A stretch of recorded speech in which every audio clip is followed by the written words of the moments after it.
Okay, तो ये line segment है। मान लेते हैं कि यहाँ पर एक लाइन सेगमेंट है A B is a line segment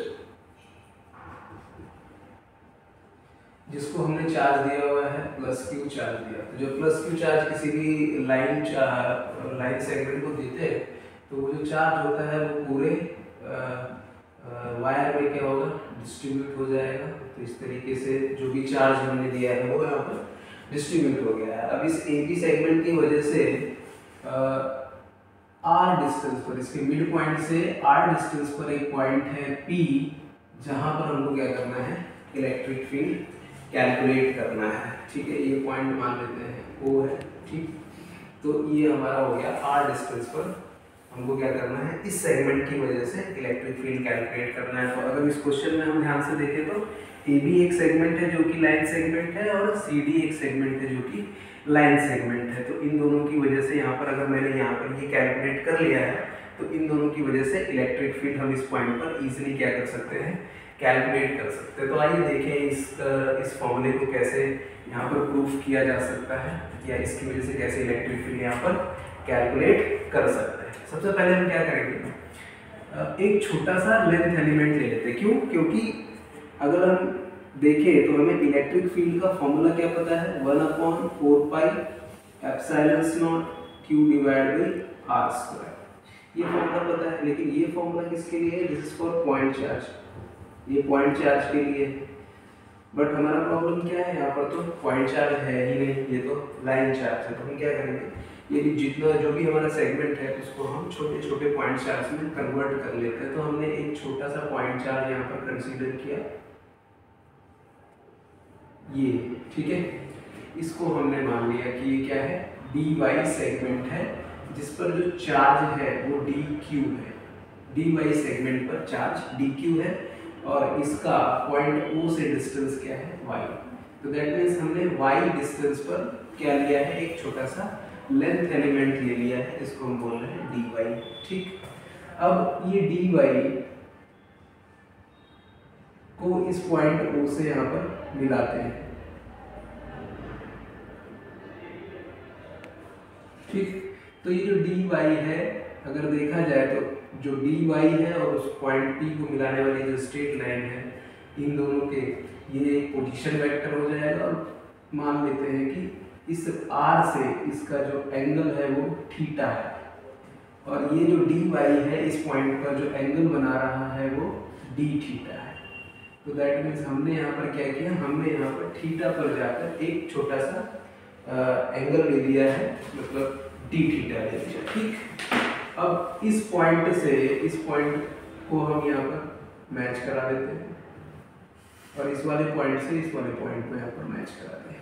ठीक है, मान लेते हैं कि ये जो लाइन है ये पॉइंट पी पर थीटा 1 एंगल बना रहा है और ये जो लाइन है जो बी से जुड़ी हुई है ये पॉइंट पी पर थीटा 2 एंगल बना रहा है।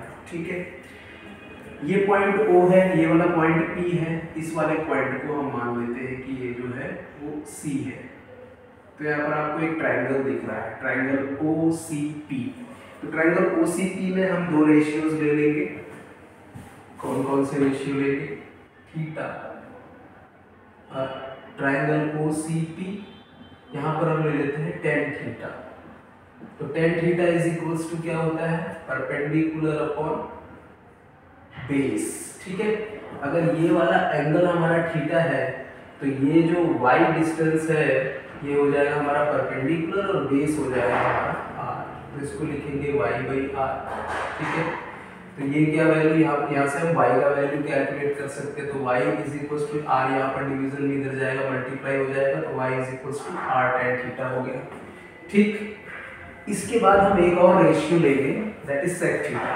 ठीक है, तो यहाँ पर sec थीटा का भी रेशियो ले लेते हैं, वो आपको बाद में पता चलेगा कि क्यों ले रहे हैं। तो sec theta is equals to क्या होता है, sec थीटा बेसिकली होता है cos थीटा का उल्टा। cos थीटा क्या होता है, बेस अपॉन हाइपोटेनस। तो sec थीटा क्या होगा, हाइपोटेनस अपॉन बेस। ठीक है, तो ये वाला इस ट्रायंगल के लिए ये वाली जो लेंथ है C से P तक वो क्या होगा, हाइपोटेनस होगा और ये वाला जो लेंथ होगा वो क्या हो जाएगा, बेस हो जाएगा। क्योंकि थीटा ये है तो ये परपेंडिकुलर, ये बेस और ये हाइपोटेनस। तो हम क्या लिखेंगे, हम इसको लिख सकते हैं h डिवाइड बाई क्या हो जाएगा r, ठीक है। तो यहाँ से h का वैल्यू निकाल देते हैं जो कि हमारा हाइपोटेनस है, r sec थीटा हो गया, ठीक। इतनी बात हमको समझ में आ गई है ना। अब हमें इस लाइन लेंथ एलिमेंट की वजह से क्या करना है, इलेक्ट्रिक फील्ड कैलकुलेट करना है। तो मान लेते हैं क्योंकि ये पॉजिटिव चार्ज है तो पॉइंट P पर electric field is always away from the charge, तो ये DE away from the charge electric field हो गया, ठीक है। ये एंगल थीटा है, इस लाइन सेगमेंट को थोड़ा आगे बढ़ाते हैं तो ये वाला एंगल भी क्या हो गया, थीटा हो गया। इसके दो कंपोनेंट हो जाएंगे, एक हो जाएगा DE cos थीटा और एक हो जाएगा DE sin थीटा, ठीक है। दो कंपोनेंट हो गया। अगर आप ध्यान से देखोगे जो DE cos थीटा है इस वायर के से परपेंडिकुलर डायरेक्शन में है, तो इसको लिखेंगे DE परपेंडिकुलर, मतलब this is perpendicular component of this electric field DE cos theta, ठीक है। उसी तरीके से अगर इसको लिखा जाए DE sin थीटा तो ये पैरेलल डायरेक्शन में है, so it is the parallel component of electric field DE sin theta. यहाँ तक मुझे लगता है आपको पूरी बात समझ में आई होगी, ठीक है।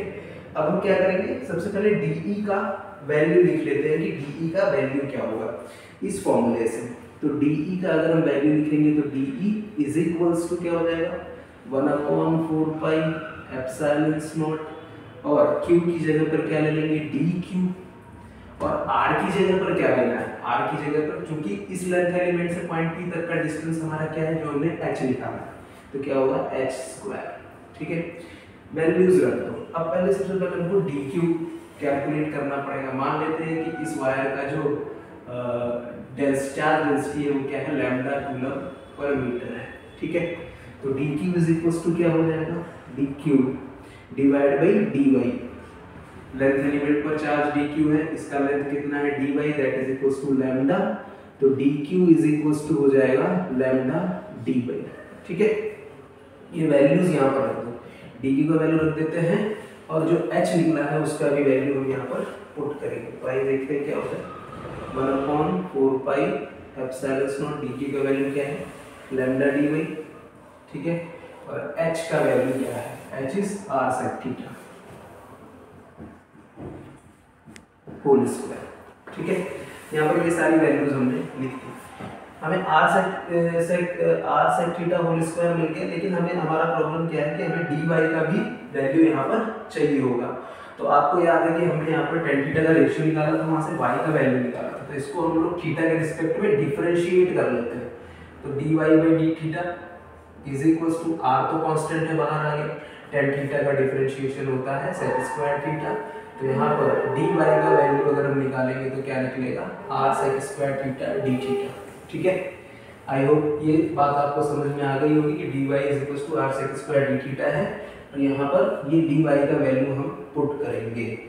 तो आइए देखते हैं क्या मिलता है हमको। तो DE इज इक्वल्स टू हो गया 1/4 पाई एप्सिलॉन नॉट और साथ में लैम्डा हो गया, dy is r sec square theta d theta and this divide by r square sec square theta, ठीक है।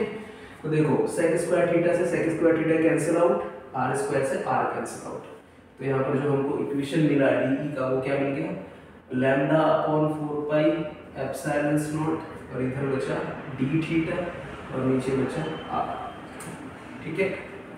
ये वैल्यू हमको DE का मिल गया, लेकिन हमें क्या है, हमें तो दो डायरेक्शन में इलेक्ट्रिक फील्ड मिल रही है, एक तो परपेंडिकुलर डायरेक्शन में और दूसरा पैरेलल डायरेक्शन में, तो दोनों के लिए हम वैल्यूज यहाँ पर कैलकुलेट करेंगे, ठीक है। तो देखो DE परपेंडिकुलर का वैल्यू क्या है DE cos थीटा, तो DE का वैल्यू रख देते हैं यहाँ पर λ/4 पाई एप्सिलॉन नॉट और यहाँ पर हो जाएगा cos theta d theta and this divide by r, ठीक है। तो r कांस्टेंट है, लैम्डा कांस्टेंट है, 4 पाई एप्सिलॉन नॉट भी क्या है कांस्टेंट है। तो हम क्या करते हैं, दोनों तरफ इंटीग्रेशन ले लेते हैं। DE परपेंडिकुलर का इंटीग्रेशन किया तो इसका भी इंटीग्रेशन लेंगे, λ/4 pi epsilon naught r cos theta d theta, λ/4 pi epsilon naught constant है तो बाहर आ गया, क्या बचेगा यहाँ पर λ/4 पाई एप्सिलॉन नॉट r और यहाँ पर बच गया cos theta d theta. cos theta का इंटीग्रेशन होता है sin थीटा, ठीक है।